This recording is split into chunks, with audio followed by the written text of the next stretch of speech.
Bueno, bienvenidos esta noche a este nuevo programa ciclo de 8-9-10 aquí por Canal TV1, Toda la Verdad Primero. Les agradecemos a todos que nos estén acompañando. Hoy tenemos un programa casi especial, porque tenemos un invitado de lujo y queremos tocar el tema que hoy es noticia en la Argentina y tiene que ver con la reforma o, entre comillas, democratización del Consejo de la Magistratura o particularmente de la justicia argentina, del sistema judicial. Y para eso tenemos como invitado al miembro del Consejo de la Magistratura, Alejandro Fargosi. Muchísimas gracias, Fargosi, por estar aquí en 8-9-10. Gracias por la invitación. No, muchísimas gracias por enriquecer este canal que en particular tiene por tendencia a decimos toda la verdad. A veces duele, a veces cuesta, pero es importante para todos los que nos ven, no solo a nivel nacional, sino en el mundo, siendo Internet el medio de comunicación. Esta democratización que llevó adelante el gobierno, con las reformas prácticamente aprobadas, los 6 puntos o 6 leyes que el Poder Judicial puso en el Congreso y que fue aprobada, si no me equivoco, por la ley 26.855, que es también con la reforma del Consejo de la Magistratura. ¿En qué afecta realmente de la vieja forma del Consejo de la Magistratura a esta nueva línea de reforma que el gobierno quiere particularmente puntualizar? Sí, yo te diría lo siguiente, y es que como tenemos que decir toda la verdad, sí. Empecemos por la primera verdad, aplicar la palabra democratización a este proceso que ha desencadenado el gobierno es una mentira, porque de democratización no tiene nada. En primer lugar, no se democratiza el Poder Judicial porque no es algo susceptible de ser democratizado. Claro. No es una virtud que se pueda predicar del Poder Judicial. El Poder Judicial tiene que ser de todo, pero no democrático, le es neutro. Es equivalente a decir que se debe pasteurizar el cemento. Claro. Pasteurizar es bueno y el cemento es bueno, pero no se pasteuriza el cemento. Bueno, acá no hay materia para democratizar. El Poder Judicial tiene que ser integrado por los mejores hombres posibles de conseguir, tiene que ser rápido, eficiente, justo, ecuánime, pero democrático no tiene por qué tener nada porque no es un poder que se basa en la elección popular. El Poder Judicial en nuestro sistema constitucional y en todos los países del mundo, salvo Bolivia, se basa en la elección de los mejores, no en una elección que va cambiando según el humor político de la gente de año en año. Cuando se habla de elegir los mejores, uno se basa en ¿qué? Que se ocupa quién de elegir los mejores. Se basa en lo que es posible humanamente. Así como Aristóteles decía que la política es el arte de lo posible, en este caso la elección del mejor es una actividad de lo que es posible. ¿Cómo se elige? El Consejo de la Magistratura tiene por objetivo en la Constitución hacer concursos para que quienes creen que están en condiciones de ser jueces compitan con sus antecedentes, con sus conocimientos jurídicos, incluso con sus análisis psiquiátricos, porque se hacen análisis psiquiátricos, y de esas competencias se eligen los que uno cree de buena fe, o los que la mayoría crea en ese momento de buena fe, que son los mejores. Tema en el que por supuesto se puede errar, todos somos susceptibles de cometer errores, pero en este caso en concreto el sistema funciona razonablemente bien con sus más y sus menos, y se compensa ese riesgo de no haber elegido a los mejores con la posibilidad de iniciarle juicio político y sacar a los que sean malos. Ambas cosas están en manos del Consejo de la Magistratura y la Constitución por eso ha querido que el Consejo de la Magistratura no sea un organismo puramente político, sino que esté integrado por políticos, por representantes de los jueces, por representantes de los abogados, que somos los que interactuamos con la justicia, y por representantes del conocimiento académico. Bueno, todo eso es lo que se ha ido al tacho con la reforma que ha sido promulgada ayer, porque al pretender o al establecer la elección, entre comillas, democrática, que repito, no es democrática, la elección popular, falsamente democrática de los consejeros, lo que se ha hecho es someter al Consejo de la Magistratura a los partidos políticos con todo lo que eso implica, que es que, primero, que no necesariamente los partidos eligen a los mejores, y la historia argentina es una buena prueba de eso. Segundo, los criterios de selección en la política tienen más que ver con la afinidad ideológica y en lo malo con la obsecuencia que con el conocimiento, y eso también lo demuestra la historia. Y tercero, la actividad política en la Argentina tiene un componente de disciplina partidaria tan excluyente de cualquier tipo de razonamiento individual que es completamente antitético, completamente opuesto a lo que se supone sea el Consejo de la Magistratura, donde cada consejero debe actuar de acuerdo a su saber y entender, a lo que los abogados llamamos el leal saber y entender de cada uno de los individuos, no como mecánicamente respetuosos de un partido, sino individualmente. Por más que uno haya llegado al Consejo apoyado por tal o cual grupo, sector o persona, sentado en el cargo de consejero tiene que ser independiente de esas presiones exteriores. Y aunque parezca utópico, se puede ser así. La verdad es que se puede ser así. Con seguridad no se va a hacer así con el sistema actual, el que rige desde ayer, donde quedan todos los futuros consejeros sometidos al partido político de turno. Y para peor, se baja la mayoría para tomar decisiones de los 2/3 a la mitad más 1. Con lo cual, ahora nombrar jueces o sacar jueces va a ser algo que va a poder hacer libremente el gobierno, el Poder Ejecutivo, que es exactamente lo contrario de lo que dice la Constitución. Y te digo más, es exactamente lo contrario de lo que quiere todo el sistema tripartito de poderes, a grado tal que una de mis convicciones es que los senadores y diputados que han votado esto tienen que analizar con su penalista, con su respectivo penalista, si no han cometido el delito del artículo 29 de la Constitución, que es traición a la patria por acumular el poder de gobernar, el poder de legislar y el poder de juzgar en una sola persona. Cuando se plantea la disyuntiva de traición a la patria, que eso se puede ver en varias funciones gubernamentales, especialmente los funcionarios públicos o los que tienen responsabilidad sobre lo que es de todos, ¿no? ¿Cómo se puede aplicar? ¿Qué requiere para declarar a alguien traidor a la patria y que efectivamente se puntualice en traición a la patria en alguien? En este caso concreto, un requisito elemental sería que la ley 26855 y sus colaterales, pero sobre todo esta, la 855, sea declarada inconstitucional. Y una vez que es declarada inconstitucional, se requiere que alguien, algún particular, algún funcionario, algún fiscal, cualquiera, plantee una acción penal contra los diputados y senadores que la votaron, y eventualmente contra el Poder Ejecutivo, contra la presidenta que la promovió, contra el jefe de gabinete, contra el ministro de Justicia, contra todos los que de alguna manera han intervenido en su gestación. Eso se someterá a un juez, que llegará a la conclusión que llegue, con la libertad que tiene que tener un juez que no va a ser libre si esto sigue rigiendo. Claro. Dejando de lado eso, supongamos que esto es anulado y es declarado inconstitucional, el juez va a seguir siendo libre, y después habrá una Cámara de Apelaciones y eventualmente habrá una Corte que lo decida. ¿La Cámara de Diputados puede aplicar la misma ley o tiene que ser solamente en el orden jurídico? No, es orden judicial. O sea, en ese sentido, precisamente todo lo que implica la condena de los particulares es algo que no les está permitido ni al gobierno ni al Poder Legislativo. El Poder Legislativo legisla. Ahí está la clave del balance de poderes. El Poder Legislativo hace la ley. El Poder Ejecutivo aplica la ley. Y el Poder Judicial decide si la ley estuvo bien aplicada o no, o si los particulares cumplieron la ley o no. El Poder Legislativo no aplica la justicia, el Poder Judicial no hace las leyes, y ninguno de los dos gobierna, así como el que gobierna no aplica la justicia ni hace la ley. Equilibrio. Cada cual tiene su rol. Y por eso no se lo puede cambiar ese sistema de equilibrio, porque el trípode de Poder Ejecutivo, Poder Legislativo y Poder Judicial se caería. Quedarían dos patas o peor, una. Ahora, en este caso, se han presentado en el día de ayer y hoy, y seguirán presentándose amparos, cuestionando o pidiendo, ¿no es cierto?, la anulación de esta ley.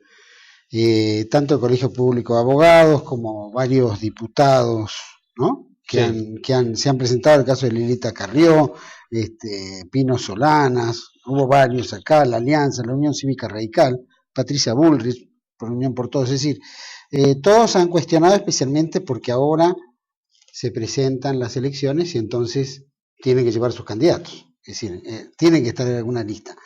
¿Hasta qué punto estas denuncias o llamémosle presentaciones, ¿no?, amparos, puede surtir efecto?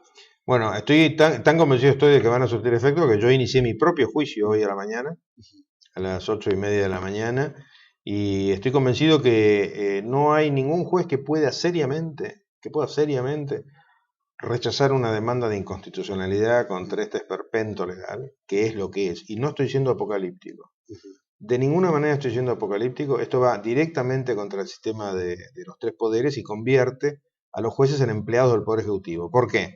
Por el Poder Ejecutivo, a través del Consejo de la Magistratura, que va a estar pintado, que va a ser la escribanía número 2 del Poder Ejecutivo, va a ser el que elija y remueva a los jueces, con lo cual los jueces dejan de ser independientes, dejan de ser un poder, se convierten en empleados del Ejecutivo, y eso es inconstitucional. Si un juez en la Argentina del año 2013 convalida esta reforma, este atropello al sistema que conocemos hasta hoy, no lo está haciendo por ninguna ley, por ninguna constitución, lo está haciendo o por ideología, o por miedo, o por que de alguna manera obtiene un beneficio a cambio. Y ese mismo juez va a tener que tener mucho cuidado, porque fíjate qué curioso lo que va a ocurrir. Si esta ley se convalidase, el kirchnerismo no es eterno, esto es evidente, o sea, ningún partido político seriamente en el mundo actual puede pensar que va a durar para siempre. Si esta ley no se anula, no se cancela, no se declara inconstitucional, lo que va a terminar pasando es que los mismos jueces que la convalidaron, cuando cambie el gobierno, van a ser sometidos a esta ley por el nuevo gobierno y van a ser removidos. Con lo cual, va a ser, como decían nuestras abuelas, pan para hoy y hambre para mañana, para los que se crean kirchneristas. Y ojo, los que se creen kirchneristas tendrían que aprender de la experiencia de los que se han creído kirchneristas en el pasado, y el kirchnerismo ha terminado eyectándolos. No van a ser los últimos, la última camada de eyectados. Con lo cual yo me permito sugerirle, si es que hay algún juez que crea que esto lo puede beneficiar en lo personal desde un punto de vista egoísta, que no esté tan tranquilo.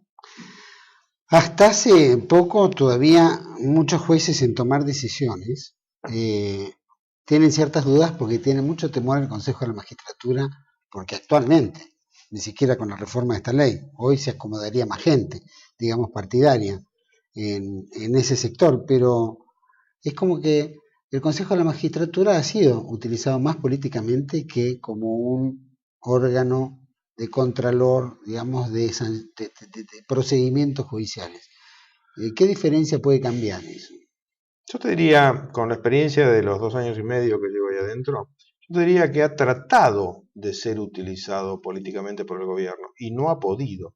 Todo este problema, ¿cuándo empieza? Todo este problema empieza el año pasado, cuando el gobierno, el Poder Ejecutivo, Cristina Fernández de Kirchner, trató de que el Consejo de la Magistratura aprobase una lista de candidatos que los que no somos kirchneristas no admitimos, y trató de iniciar acciones de remoción de magistrados contra jueces que los que no somos kirchneristas no nos pareció que debiesen ser removidos. Es decir, en el Consejo de la Magistratura, precisamente por ese requisito de los 2/3, es que el gobierno no ha podido dominarlo. Era el única área del gobierno en sentido amplio, ¿no? Gobierno como los tres poderes, ejecutivo, legislativo y judicial, era la única área que el Poder Ejecutivo no dominaba, y eso desencadenó esta erupción violenta de reforma que lo que buscan es precisamente dominar al Consejo y a través del Consejo dominar a cada uno de los jueces.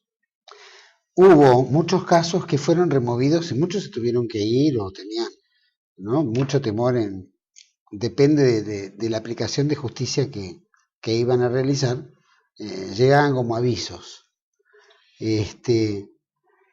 Creo que el Consejo de la Magistratura en ese aspecto vos ves que puede modificarse aún con toda esta, supongamos que se rechace la ley 26.855, de lo que se viene produciendo hasta ahora, ¿puede también haber un cambio para atrás? No, porque la realidad es que es un organismo joven, ¿sí? Es decir, es un organismo que tiene 10 años o 12 años de actividad, que es nada comparado con el resto de las instituciones en Argentina, y uno va madurando, uno madura como organismo y madura como persona. No es el mismo mi pensamiento después de 2 años y medio de experiencia que el que tenía el primer día. Eso es evidente. El diablo sabe por diablo, pero más sabe por viejo, decía el refrán, y esto se aplica prácticamente a todas las actividades humanas, entre otras a estas que son tan complicadas. Pero la historia del Consejo no arroja un porcentaje superior al 10% de... No, ni siquiera, es el 2% de jueces removidos, porque el poder del Consejo se ejerce con una gran prudencia. ¿Por qué? Porque la función del Consejo no es remover o castigar a los jueces que piensan distinto a los consejeros. Es solamente remover o castigar a los jueces que son anti-sistema judicial, que no son ecuánimes, que no actúan con el equilibrio que tienen que actuar, o que sencillamente incurren en algún acto de grosero desconocimiento de la ley o de algún tipo de corrupción. Y los casos son muy pocos. Tengamos en cuenta esto. ¿La justicia funciona bien? No, la justicia es muy mejorable. ¿Calificación posible para la justicia? 6, 7 puntos en el mejor de los casos. Es cierto, hay mucho que cambiar. Nada de todo lo que hay que cambiar está en estas leyes. Nada. O sea, estas leyes lo único que van a hacer es una justicia peor y más lenta. Todo lo que se podría hacer por la justicia, que es crear más juzgados penales, más jueces de primera instancia, establecer de una buena vez por todas los expedientes electrónicos, tener cuerpos de peritos que sean eficaces y que no anden con 3 pesos con 50 tratando de hacer una prueba de sangre. O sea, todo lo que se podría hacer por la justicia no ha sido hecho ni está siendo hecho. Con lo cual, la pregunta del millón para la gente común es: ¿la justicia funciona bien? No, no funciona bien. Ah, entonces la estamos mejorando. No, no la estamos mejorando. Vamos a hacer funcionar peor todavía. Es un retroceso, pero notorio en el sistema de administración de justicia. Solamente las cámaras de casación que también ha inventado el gobierno, que se calcule le van a demorar los juicios de hoy 4 años, van a pasar a 8. Va a ser terrible. Que se olviden los jubilados de cobrar en vida sus jubilaciones, que se olviden, esto es clarísimo. Que se olviden las víctimas de un potencial corralito de recuperar el dinero, porque no van a poder por otra de las reformas, la de las medidas cautelares. Y que se olvide cualquiera que litigue contra un poderoso de ganarle, pero no contra un poderoso económico, contra un poderoso político. El que esté litigando contra el puntero del barrio, que se olvide, no le va a ganar más el juicio, porque el puntero va a empezar a buscar qué contacto tiene en el gobierno y a través del gobierno en el consejo para presionar al juez para ganar el pleito. Es un desastre lo que va a ocurrir. Pero es un desastre a niveles de un choque de 2 bicicletas. O sea, si tuviste la mala suerte de chocar con la bicicleta del hijo del diputado, olvídate. En este país que quiere el kirchnerismo, somos muchísimos los que no queremos esto, y por eso estamos haciendo un esfuerzo enorme. No es fácil enfrentar al gobierno en la Argentina. Bueno, lo estamos afrontando todos los costos que eso implica, personales, familiares, económicos, no importa, políticos. No importa, somos muchos los que lo estamos haciendo y estamos convencidos.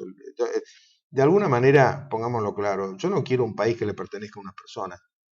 A mí la presidenta me dijo que venía por todo, no, por todo nada. El todo argentino es de todos los argentinos.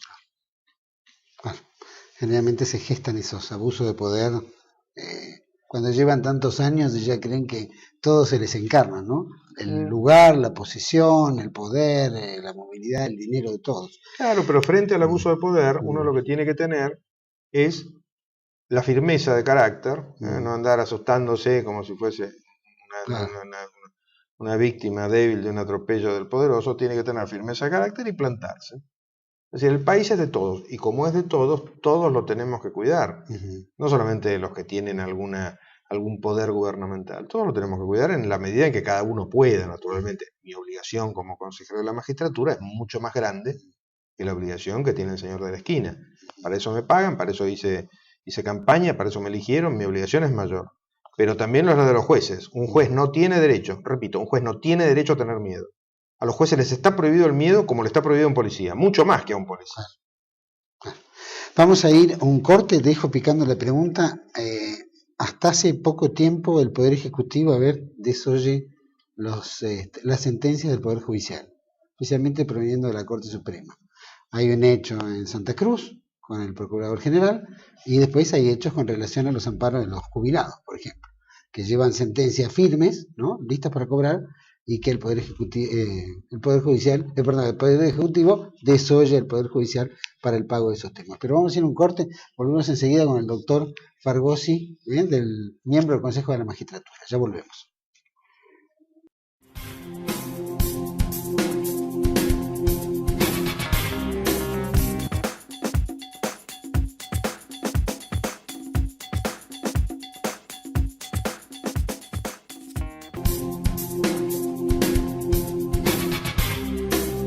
Bueno, seguimos aquí en 8910 con el doctor Alejandro Fargosi, miembro del Consejo de la Magistratura. Y Fargosi, habíamos quedado en el bloque anterior con respecto a hasta qué grado el Poder Ejecutivo ejecuta las sentencias que el Poder Judicial le indica. Vemos que hay mucha desobediencia en eso, sí, y hay varios casos. ¿Hasta qué punto el Poder Judicial tiene la potestad para hacer que esa justicia se cumpla? Vemos el caso de los jubilados, por ejemplo, ¿no? Recién lo mencionaba.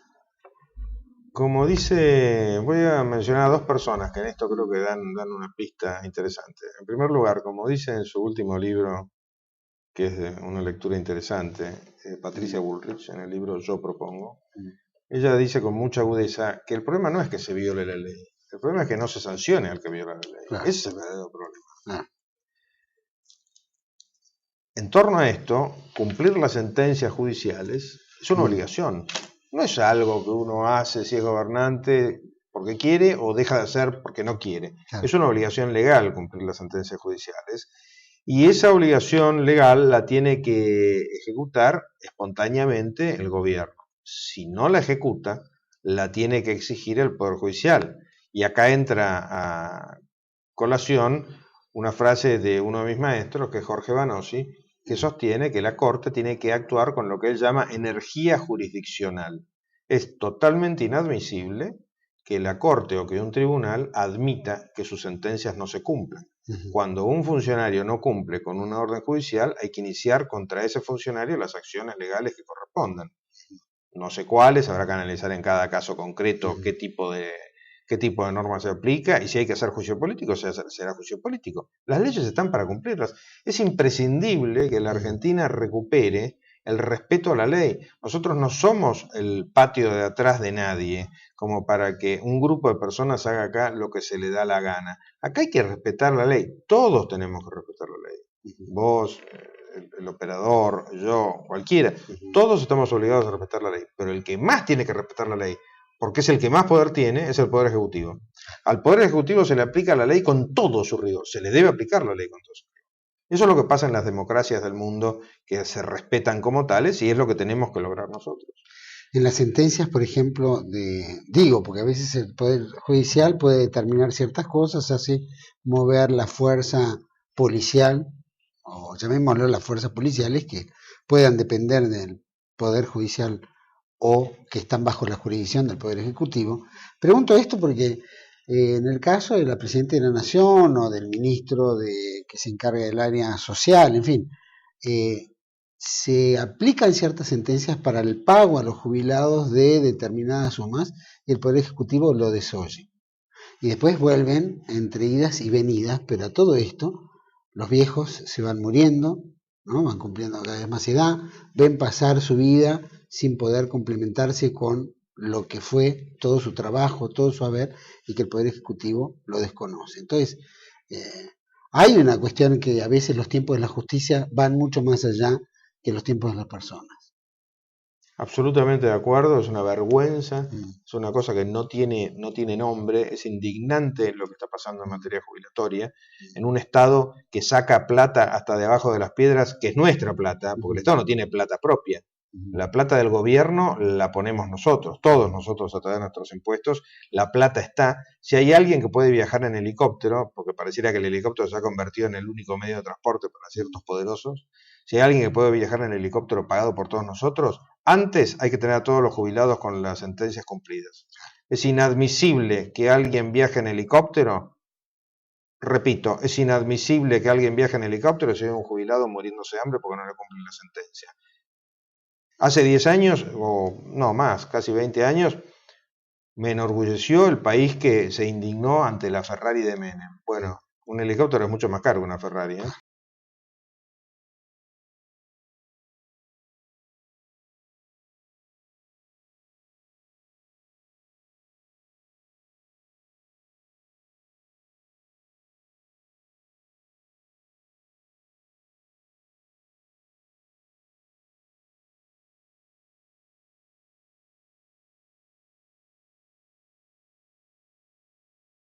Tenemos que corregir urgentemente, confío en que el gobierno lo haga espontáneamente y si no lo hace el gobierno se lo tendrá que obligar la justicia. Para eso tenemos un poder judicial, precisamente, para que cuando alguno de los otros dos poderes no actúa correctamente, aparezca el juez y lo obligue. Y si no lo hace, marche preso. Para un juez tomar una determinación tiene que haber una denuncia por fuera de la justicia o un mismo juez puede gestionar una denuncia contra un funcionario público? Para eso están los fiscales, lo puede hacer un fiscal perfectamente. O sea, para denuncias sobran. Lo que falta no son las denuncias, lo que falta son que se solucionen las denuncias, que se investiguen, que se solucionen. De alguna manera, yo siempre pongo como ejemplo un tema que no fue político, que fue el de aquella pobre familia cuyo auto volcó al costado de una ruta, y nuestro CSI, como esa serie norteamericana, nuestro CSI La Plata, tardó 10 días en encontrar un auto volcado a la vera de una ruta. Es una vergüenza, los Pomar. Es una vergüenza. Eso pasó hasta con los Pomar. O sea, la ineficiencia del sistema judicial tiene que ver no solamente con los defectos personales que puedan tener los jueces y los fiscales, sino también con falta de fondo, falta de estructuras, falta de mecanismos lo suficientemente modernos como para ser hábiles. Nada de todo eso está en las leyes desastrosas que ha aprobado el Congreso, desgraciadamente, en estos días, como por ejemplo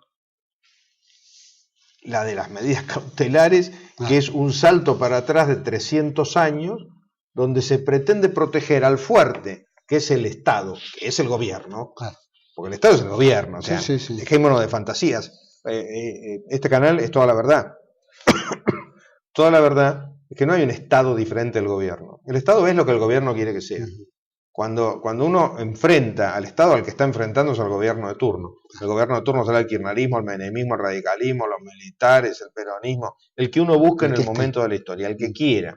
Ese es el Estado. Bueno, el Estado siempre es el fuerte. El Estado es el que tiene la policía, el Estado es el que recauda impuestos, el Estado es el que hace una determinación provisoria de deuda que puede ejecutar y embargar. O sea, nunca el fuerte es el individuo. Pero cuando hablo del individuo o hablo de la empresa más grande de la Argentina. O sea, la empresa más grande de la Argentina comparada con el Estado, en términos de fortaleza, es nada. Nada. Yo he sido abogado de empresas grandes y me he cansado de recibir sopapos, no yo, sino digamos el cliente, del Estado. Porque el Estado es un Estado, precisamente, es un conjunto de gente gobernada por un presidente que tiene fuerzas policiales, armas, capacidad de cobrar impuestos, capacidad de prohibir conductas a través de reglamentos. A mí no me pueden decir seriamente en el año 2013 que al Estado hay que protegerlo de la gente. Y con esta ley de medidas cautelares lo que se está haciendo es protegiendo al Estado de la gente. Por eso decía que se olvide en el futuro, si esto no se declara inconstitucional y llega a haber un corralito, que como venimos no lo descarto, que se olvide la gente de conseguir la recuperación de fondos que consiguió a principios de este siglo, en el 2002-2003, que se olviden, porque como va a estar prohibida la medida cautelar. ¿La medida cautelar está prohibida totalmente o caduca a los 6 meses? La medida con los tiempos del Estado, con los tiempos de la justicia, la verdad. En primer lugar, vamos por partes. Con las vueltas que tiene la ley esta de cautelares, en los hechos va a terminar prohibida totalmente. Pero supongamos que lo apliquen parcialmente. El problema no es que la cautelar dure 6 meses, el problema es que el juicio dura 6 meses. La cautelar es un accesorio del juicio. Lo que hay que acelerar es el juicio, no la cautelar. ¿De qué me sirve una cautelar que dura 6 meses en un juicio que dura 4 años? Y que dura 4 años porque el Estado me lo obstaculiza, lo demora, que esa es la experiencia que tiene cualquiera que haya litigado con el Estado.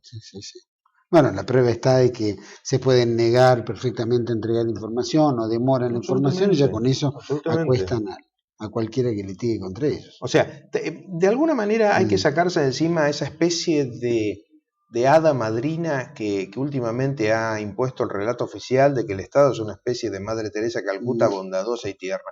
El Estado permanentemente nos está apretando por algún lado. El Estado es el que hace que un policía no cumpla bien con su función cuando es un policía o que un hospital funcione mal. Eso es el Estado. Un pozo en una ruta es el Estado que no hizo la ruta bien.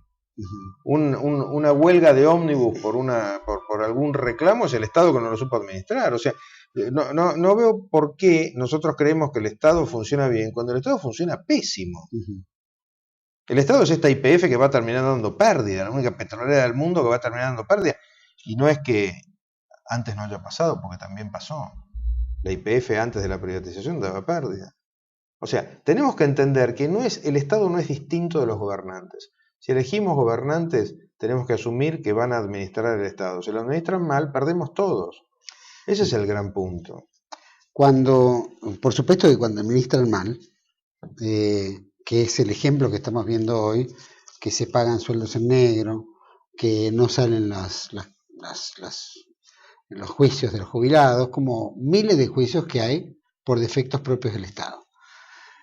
Y que el gobierno es el responsable de que ese Estado funcione y de que todos los defectos y acciones que digamos afectan al individuo, al ciudadano, debe tomar conocimiento y debe solucionarlos. Cuando el gobierno hace eso, involucra al Estado, que en realidad el Estado somos todos también, ¿qué jurisdicción tiene el individuo si las cautelares caen y si esos juicios no se resuelven y si el Estado termina beneficiado en eso? ¿Hasta qué grado? Ninguna. El individuo, cada uno de nosotros, o los que tienen empresas, la empresa, lo que vamos a hacer es una víctima más del sistema gubernamental, de ese Estado todopoderoso que está en todos lados, el que nos cobra impuestos y todo, y no nos da nada a cambio. ¿Tipo estalinismo es? ¿Llamamos un tipo en estado estalinista? En el Estado estalinista por lo menos había seguridad. En ni siquiera hay seguridad.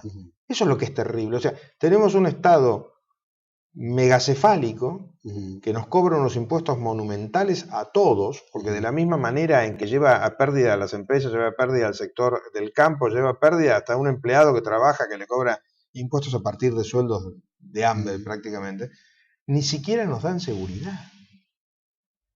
¿Qué vamos a terminar? En la Venezuela que no hay papel higiénico, hoy salió el diario que no tenían vino ni para la misa, no tenían vino para la comunión. O sea, hemos tomado como ejemplo países a los que les va pésimo. Por algún motivo, es inconcebible, pero por algún motivo, en lugar de apostar a mejorar, somos un país espectacular. Lo único que tenemos que hacer es protegernos de ciertos gobernantes pésimos. Somos un país espectacular. Le va bien al Uruguay, le va bien al Brasil, le va bien al Paraguay, le va bien hasta a Bolivia relativamente, le va bien a Chile, Perú, Colombia. ¿Somos tontos? ¿Somos tontos? No somos tontos. Hemos caído en una especie de cono de sombra en el que el gobierno, con una propaganda política increíble y comprándonos la conciencia con una cantidad de dádiva que de vez en cuando reparte, nos tiene a todos sumergidos en un pozo. ¿Qué es esto de que, por qué una persona no puede comprar $100 si es la manera que tiene de ahorrar? Yo no compro dólares porque me gusta el dólar como argentino, compro el dólar porque si no se me desvaloriza. Y eso se le aplica a la empresa que compra $1.000 millones. Yo no voy a decir, nadie compra 1.000, pero digamos, bueno, sí, por ahí algunos amigos del poder compran 1.000. Con pero, esa que la están pesando, ¿no? Eso se le aplica a esa persona o se le aplica al empleado que recién empieza a ahorrar pesito sobre pesito y va comprando a $50, que es la manera que tiene de que no se le pulverice la plata. ¿Cómo que no tiene derecho? ¿Por qué no tiene derecho? Unos pueden y otros no, porque los poderosos amigos del gobierno siempre pueden todo. No, tenemos que terminar con todo eso y la manera de terminar es votando bien. ¿Afecta la propiedad también? No, la destruye. La destruye cuando una persona no tiene... Como primera medida, pensemos en este tema de no poder comprar $1. Uno dice, como dice el gobierno, es para gastarlo en Miami. No es para gastarlo en Miami, es para ahorrarlo. Cuando se habla de si acá hay 10.000, 20.000 o 50.000 millones de dólares, no es avaricia por avaricia. Es primero... Porque en la Argentina, desgraciadamente, son pocos los negocios que se pueden desarrollar por la total inseguridad jurídica que hay. Uno empieza a hacer un negocio y de repente empieza a dar pérdida porque algún iluminado que no puede manejar ni un kiosco se pone a gobernar. O a gobernar un sector amplio del país. Segundo, si yo compro dólares para ahorrar en una manera que no se me desvalorice. Y al que más se perjudica no es al rico.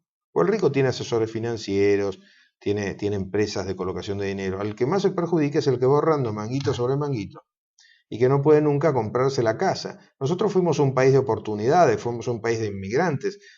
La mayoría, no todos, pero la enorme mayoría de nosotros tenía abuelos o bisabuelos o padres que vinieron con una mano atrás y otra adelante y que pudieron pasar poco a poco a ahorrar y demás. Todo eso hoy es imposible gracias al gobierno que tenemos. Vamos a ir a un pequeño corte, vamos a seguir con Alejandro Fargosi, hablando un poquito del Consejo de la Magistratura, vamos a sacarle un bloque más el jugo. Ya volvemos, no se vayan.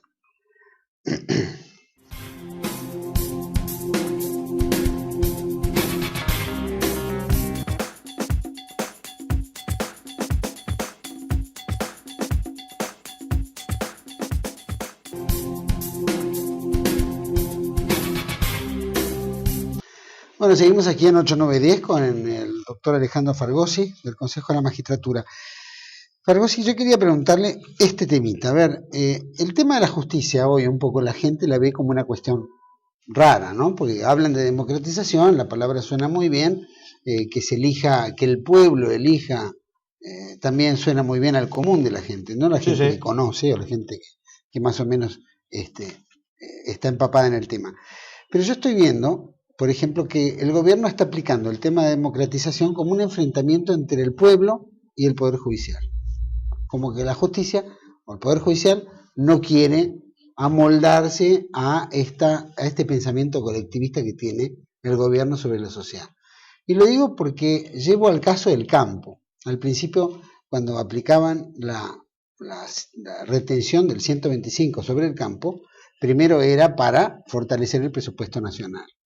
Después, como había tirones entre el campo, el poder legislativo, etcétera, dijeron, bueno, en realidad la 125 es para escuelas, para hospitales, es decir, le dio otro destino que se supone que la gente dice, claro, ¿cómo el campo no va a ayudar si es para nosotros, es para el beneficio de todos? Es decir, estamos viendo que se manipula de la misma manera este esquema, enfrentamiento que tuvo el campo o general el campo con el pueblo, y ahora está llevando al mismo terreno la justicia. ¿Hasta qué grado es peligroso eso?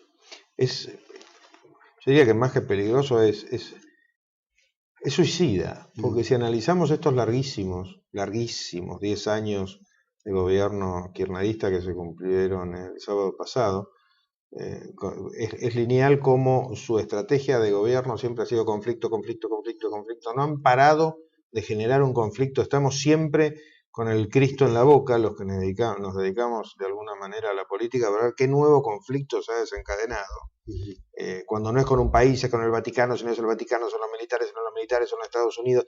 O sea, es como una especie de buscapié que ataca a lo que tiene más cerca. En este caso en concreto le ha tocado al Poder Judicial, que es el que le puso freno al Poder Ejecutivo, y genera conflictos que además aprovecha que la gente está trabajando, la gente está en sus cosas, la gente tiene sus propios problemas, su familia, su trabajo, el fin de semana quiere disfrutar de un momento de tranquilidad, ver fútbol, hasta lo obligan al manoseo de ver fútbol de trasnoche, es una locura. ¿Y eso para qué se hace? Para aprovechar el desconocimiento puntual que tiene la gente. Ejemplo. Hay que darle publicidad a las sentencias judiciales. Claro, una persona común, un médico, dice, sí, está bien. Sí, por supuesto que está bien, pero hace 3.000 años que se le da publicidad a las sentencias judiciales. Porque las sentencias judiciales son tan públicas que ya en la época de los griegos eran públicas, y las sentencias judiciales hacen lo que se llama jurisprudencia. La jurisprudencia es el compendio de las sentencias judiciales. Si usted tiene la paciencia suficiente de una fotocopiadora, se pone enfrente en la mesa de entrada de un juzgado y fotocopia hasta el DNI del juez. Con lo cual no inventaron nada. Al Poder Judicial hay que entrar por mérito, sin ninguna duda. Y al Poder Legislativo y al Ejecutivo no. ¿Por qué al Poder Ejecutivo y al Legislativo no? Hay que hacer declaraciones juradas, por supuesto. Yo hice las mías, todos hicimos las nuestras, pero ¿y ya no hay que pedir más declaraciones juradas a los parientes? Ahora resulta que se puede esconder a los parientes, pues eso fue un cambio. Es decir, cuando uno analiza todas estas reformas, la verdad es que es un desastre. Son un desastre. Ese es el gran tema. Uno dirá, bueno, pero está bien la competitividad para entrar al Poder Judicial. Perfecto. Pero ¿qué es eso de que los cursos tienen que ser los del Ministerio de Justicia? ¿Por qué los del Ministerio de Justicia? ¿Cómo vamos a admitir que un poder, que es el judicial, se alimente de cursos de otro poder, que es el Ministerio de Justicia? El Ministerio de Justicia que le dé cursos al que quiere entrar al Ministerio de Justicia o al que quiere entrar al Ministerio de Obras Públicas, pero que no le dé cursos al que quiere entrar al Poder Judicial. Para eso hay toda una escuela judicial que ya existe, que funciona excelentemente bien, que está precisamente en el Consejo de la Magistratura, la escuela judicial, y que lo que necesita es más fondos, no que la anulen. O sea, cuando uno empieza a ver la letra chica de esto, se da cuenta que el objetivo es clarísimo, el objetivo es suprimir la independencia del Consejo, del Poder Judicial, de los que piensan distinto. Pero esto es curioso lo que pasa, porque es tan maquiavélico y es tan absoluto que parece que uno está haciendo un panorama apocalíptico. Pero la mala noticia es que es un apocalipsis. La buena noticia es que se soluciona en 2 días. Si el Poder Judicial en general y la Corte Suprema en particular quieren agarrar el toro por las astas y solucionar esto, en 2 meses se terminaron todos los problemas. Esa es la verdad, ¿eh? O sea, nosotros, los argentinos, el sistema, los jueces de la Argentina, los jueces de nuestro país, pueden solucionar esto y para eso están. Porque los jueces no están solamente para resolver el choque entre dos vecinos, también están para defender la Constitución cuando un gobierno se pasa de rosca y la quiere avasallar. Vemos un gobierno que no se destaca por decir la verdad, ¿no es cierto? Generalmente habla la Presidenta de la Nación y crea su propio relato, su propia historia. Y lo vemos no solo en eso, sino lo vemos en la aplicación hasta en la escala de precios de los productos mínimos que compra la gente o en la vida cotidiana, ¿no? Una inflación del 10%, mientras la realidad muestra otra cosa. Una reducción del crimen y el delito, cuando en realidad vemos que va subiendo y nos impactamos. El tema de la droga, donde cada vez se estimula más el consumo de droga y especialmente el narcotráfico, que cada vez tiene más injerencia en territorio nacional. La justicia ve eso. ¿Cómo puede accionar la justicia para frenar este atropello? Y el tema que en la Porque justicia... aparte los jueces lo ven. Sí, pero ojo, nos tenemos que acordar que no solamente es saber que algo existe, sino también poder probarlo. Lo que no se puede probar para el sistema judicial, acá y en todo el mundo, lo que no se puede probar no existe. Porque esa es nuestra garantía como ciudadanos. No que digan, sí, porque fulanito es malo. No, pare, es malo, pero ¿cómo me prueba que es malo? En el caso concreto que estamos hablando de la droga, tenemos 2 problemas muy importantes. El problema importante número 1 es que toda esta escuela garantista del derecho penal, de lo cual es uno de sus máximos exponentes es el doctor Zaffaroni, y otros son los que están en esta asociación Justicia autotitulada Legítima, es gente que no cree en el sistema penal. Creen en un sistema penal que lo que termina provocando es que los únicos que están presos somos nosotros dentro de nuestras casas, que tenemos que estar protegiéndonos de una delincuencia que va cada vez más en aumento en un país que se ha convertido en un destino de la droga de manera exponencial, y esa droga genera delito. Hace 10 años que nos gobierna el Kirchner-cristinismo, por llamarlo de alguna manera, y seguimos sin radares suficientes. No hay radares. Los radares lo único que hay que hacer es ir y comprarlos e instalarlos, no es tan complicado. En 10 años da para radarizar 3 países, no uno. Sí, y hoy en día, ¿qué tiene que ver los radares? El radar es el que controla que no pasen aviones tirando droga o aterrizando y dejando droga en el país. O sea, llegamos a un nivel en el que están gobernando hace 10 años y en lugar de festejar, lo que tendrían que dedicarse es a gobernar para todo el mundo. Por ejemplo, para evitar que la droga invada la Argentina como la ha invadido. Todos estos hechos violentos, salvajes que cometen los delincuentes hoy en día, tienen que ver con la droga. ¿Cuántas cárceles se han construido? Porque hay gente que tiene que ir a la cárcel. Cuando la Constitución ordena meter a los delincuentes en la cárcel, es para darnos seguridad al resto de los habitantes. La seguridad, las posibilidades de sobrevivir y morirse de viejo, son un derecho humano. ¿Qué es esto de que se mueren todos los días 2, 3, 5, 10 personas? ¿Estamos todos locos? ¿De qué estamos hablando? Estamos hablando de un promedio que no se sabe porque no hay estadísticas ciertas, pero un promedio de 8.000 muertos en hechos violentos por año. Es una barbaridad. Son 10 guerras de las Malvinas por año. 10 guerras de las Malvinas por año, a las que le tenemos que agregar otras 10 guerras de las Malvinas en accidentes de tránsito por rutas en estado desastroso. Yo desafío a los que escuchan este programa que hagan memoria en estos 10 años cuántas obras públicas de importancia han visto. No piensen, rutas, acueductos, energía, nada. Por ahí una ruta en algún lugar, medio perdida. Esa ruta que salió el otro día en un programa de televisión, que de repente termina en un desierto y ahí no hay nada. Pongámoslo en términos concretos. Guerra de las Malvinas, tenemos 10 guerras de las Malvinas en muertos por hechos delictivos por año y 10 guerras de las Malvinas en muertos por accidente de tránsito por año. Ese no es el país que quiere nadie, ¿eh? Y con relación, por ejemplo, el caso de que se ha demostrado que el buque Almirante Iriza se gastó lo equivalente a 4 buques rompehielos que podían haberse comprado nuevos. Es decir, cuando hay esos descalabros como el fútbol para todos, como hay, por ejemplo, el acto de los 10 años del gobierno kirchnerista en el poder, el 25 de mayo, se pagó 200 pesos por persona para que vaya, se trajeron con el transporte, en fin, es un caudal de dinero. ¿De dónde sale ese dinero? ¿Y quién controla? De nuestro bolsillo. Pero el poder judicial puede pedirle cuentas al Estado diciéndole qué pasa acá. Puede y tiene que hacerlo. Es obligación de los jueces hacerlo. Es obligación de los jueces hacerlo. Si no lo hacen, los que van a tener que rendir cuentas son ellos. ¿Cómo se sabe? Y tarde o temprano, investigando a cada juez. Pero ojo, ¿para qué sirve el Consejo de la Magistratura? Entre otras cosas. El Consejo de la Magistratura está a disposición hasta ayer, no sé cómo será hoy, estaba a disposición hasta ayer para que cada uno de los 40 millones de argentinos, haga la denuncia que cree para empezar a desencadenar el proceso. O sea, los miembros del Consejo no somos todopoderosos que sabemos todo lo que pasa. Es una cosa que uno depende de que lo ayuden, que le complementen, qué sé yo. Por ejemplo, para poner un ejemplo, yo no quiero hablar de los demás, así que tengo que hablar de mí, no por autorreferencial, sino porque no quiero involucrar a otros.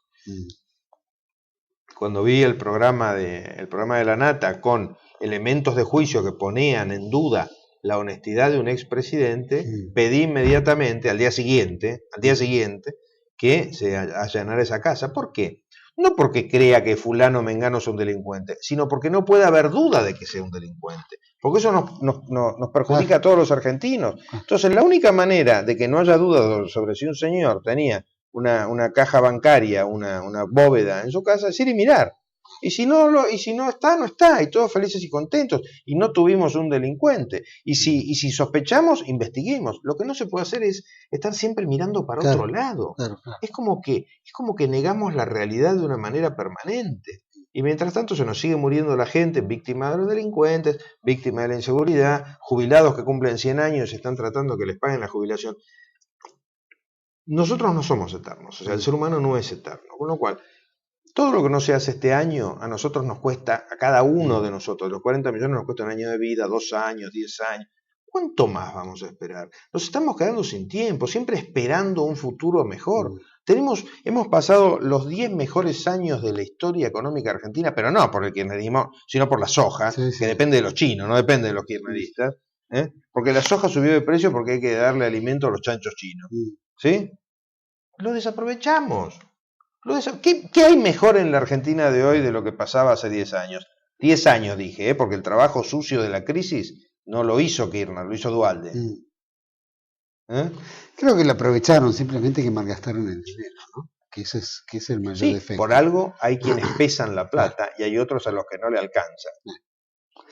Cuando se habla de la muerte de Kirchner, se hizo una denuncia recientemente, donde hay la duda de que si Kirchner lo mataron o se murió y que fue enterrado a cajón cerrado. Simplemente queda en la duda.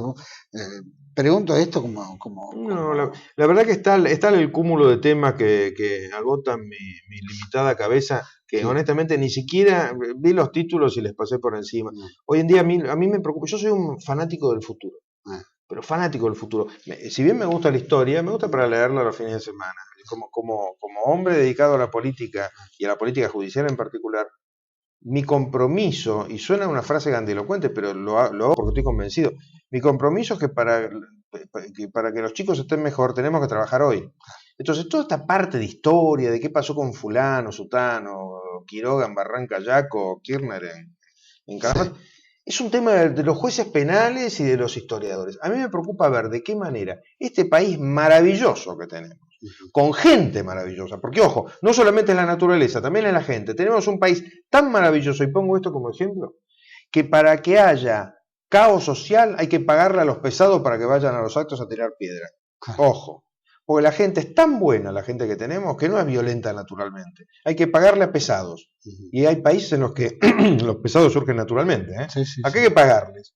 Con plata nuestra, para variar, siempre nuestra plata, que en lugar de dedicarse a un hospital, a una comisaría, a que un policía tenga balas que no estén vencidas y un chaleco que no esté vencido, que haya cárceles suficientes, siempre terminamos malgastando la plata. ¿Y la responsabilidad de quién es? Del que gobierna, es obvio que es del que gobierna. Pues para eso está, para evitar que pasen estas cosas. Increíble, es increíble las cosas que pasan. Y hay que evitarlas. Mi última pregunta. Si esto se sancionó, acá se habla de que se violenta la Constitución Nacional, ¿no es cierto? Con respecto a la reforma jurídica. Consejo de la Magistratura, etcétera. Pero si esto sale como ley del Congreso Nacional, una ley del Congreso Nacional, ¿no abulta la Constitución Nacional? No, en lo más mínimo. Precisamente el sistema de control de constitucionalidad, ¿en qué se basa? En que la experiencia del mundo, no de la Argentina, del mundo, indica que a veces las mayorías violan la Constitución. A veces las mayorías se equivocan. Y si no, hay que preguntarle a los alemanes que eligieron a Hitler por mayoría o a los italianos que eligieron a Mussolini por mayoría. Las mayorías son cambiantes, la mayoría se puede equivocar, puede ser engañada por el gobernante con un buen uso de la propaganda. Ojo con eso, la propaganda política que machaca y machaca y machaca, a uno lo hace por ahí creer en que las cosas serán de otra manera. El ejemplo más lineal me pasó el otro día, charlando con una persona de nuestra edad, que dice, bueno, qué sé yo, la privatización de Telefónica. Yo dije, no, pero pará, ¿vos te acordás que en el 90 un teléfono tardaba 25, 30 años y te costaba $5.000, que era como 10.000 de hoy? ¿Vos sabés que me había olvidado? Me dice, claro, lo machacaron y lo machacaron con la privatización. Hoy en día podemos hablar por teléfono solamente porque está en manos privadas. Si estuviese en manos del Estado estaríamos como en el 90, que los que tenemos más de 40 años nos acordamos lo que era. Aún una cosa tan brutal como esa, que hoy en día es impensable, nos la hemos olvidado a fuerza de propaganda. Por ese motivo, las constituciones tienen un sistema triple, y es un gobierno que se lo elige cada 4 años, un poder legislativo que legisla, y un judicial que controla al gobierno y que controla al legislativo, porque puede haber una ley inconstitucional. Es más, estas leyes yo creo que ni siquiera son inconstitucionales, son anticonstitucionales, porque van en contra del esquema mismo de la Constitución. Alejandro, muchísimas gracias por estar aquí en 8910.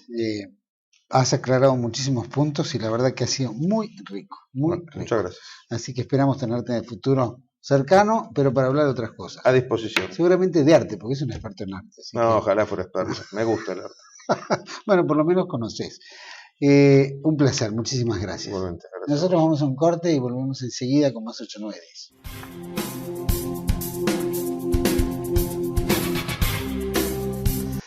Bueno, estamos de vuelta aquí en 8910. La verdad que fue un placer tenerlo a Alejandro Fargosi aquí en el canal. Fue muy interesante porque nos fue explayando mucho en relación a esta reforma del Consejo de la Magistratura y de esta nueva, entre comillas, democratización, que lo único que logra es segmentar y dividir cada vez más parte de las instituciones que todavía se mantienen en pie en la Argentina, como es el caso del Poder Judicial. Ya lo hemos visto que han guadañado prácticamente todos los sectores que han quedado en pie, han confrontado prácticamente entre todos los sectores, se han creado subsidiarias entre oficialista y antioficialista, oposición, etcétera, en cada una de las instituciones que vemos en general en la Argentina, y que eso no colabora, no contribuye al crecimiento, eso no contribuye a la unidad de los argentinos. El hecho de que los argentinos tenemos nuestra última instancia, la última instancia es la justicia, ¿no? Frente a un Estado todopoderoso, frente a funcionarios que abusan de su poder, donde encontramos hasta normas del Poder Ejecutivo que alteran la vida de los argentinos, que nos alteran en todo aspecto, tanto cultural, económica, social, política, y por supuesto en nuestra convivencia diaria. Lo vemos en los piquetes, lo vemos en las quejas, lo vemos en el supermercado, lo vemos en la vida social. La sociedad está encrispada, ¿no? Está encrispada porque el sistema nos empuja a la crispación. Lo vemos en los partidos de fútbol, el grado de violencia, como que la gente va ahí a resguardarse en ese fútbol para todos, o en esas canchas de fútbol donde se gesta la violencia. Lo vemos en la droga, lo vemos en la falta de seguridad, lo vemos en las muertes diarias, en fin. Vemos que políticamente las normas que aplica el gobierno nacional sobre la vivencia y convivencia de los argentinos es tremenda, es dura, es difícil de convivir en la Argentina. Y la única institución que el argentino puede recostarse con cierta tranquilidad de que se va a impartir justicia verdadera es el Poder Judicial. Si se altera el Poder Judicial es la última instancia que los argentinos tenemos de resguardo jurídico para hacer valer nuestros derechos. Esa es la realidad. Lo vemos también cómo el poder legislativo se ha quebrado, la cantidad de leyes que han sancionado y que van en detrimento de la propia Constitución Nacional y van en detrimento de nuestra vida, de nuestros valores, de nuestras costumbres, de nuestras formas, ¿no? Los argentinos estamos en esta crispación que decía anteriormente, porque ya han convalidado todo lo que rompe nuestros valores en nuestra vida cotidiana. Estamos como, ya no sabemos para qué lado correr. Y vuelvo al punto, el hecho de una reforma judicial y particularmente el Consejo de la Magistratura y tantos otros órdenes de las leyes presentadas para, entre comillas, hablamos democratizar, que en realidad es subordinar al Poder Ejecutivo bajo la fuerza política partidista o la fuerza del Poder Ejecutivo, eso es muy malo para la Argentina, es malo para los inversores, es malo para el empresario, es malo para el ciudadano, es malo para el educador, es malo para el estudiante, es malo, nos hace mucho daño. Y creo que es algo que la sociedad debe resistir, en este aspecto debe resistir. No nos debemos comer ¿no? o aceptar estas cosas que van en detrimento de nuestra salud ciudadana y nuestra salud mental y física. Por eso fue importantísimo tenerlo a Alejandro Fargosi aquí, fue muy rico, espero que todos ustedes lo hayan comprendido tanto como yo. Y espero que todas estas sanciones y todas estas amparos que están presentando tanto políticos como organizaciones, como personalidades, hagan efecto y declaren anticonstitucional la inconstitucionalidad de esas leyes que el Poder Legislativo sancionó con el aval y la presión total por parte del Poder Ejecutivo. Ojalá que eso ocurra, y ojalá que ocurra en un medio de tranquilidad, que no nos empujen, ¿no? a una criptación más ni a una violencia, que es lo que se gesta cuando se terminan las palabras, ¿no? Clausewitz decía que la guerra es la política es la aplicación de la política por otros medios. Ojalá que no lleguemos a eso. Ojalá que, ya que decía Fargosi, es un pueblo en paz, es un pueblo tranquilo, es un pueblo, el argentino, que busca el buen vivir, la tranquilidad de este maravilloso país que nos ha dado Dios y que han fortalecido todos nuestros patriotas. Ojalá que así continúe en el futuro. Les agradezco mucho por todos por habernos acompañado aquí en 8910. Espero tenerlos el próximo martes, aquí en TLV1. Toda la verdad primero. Gracias.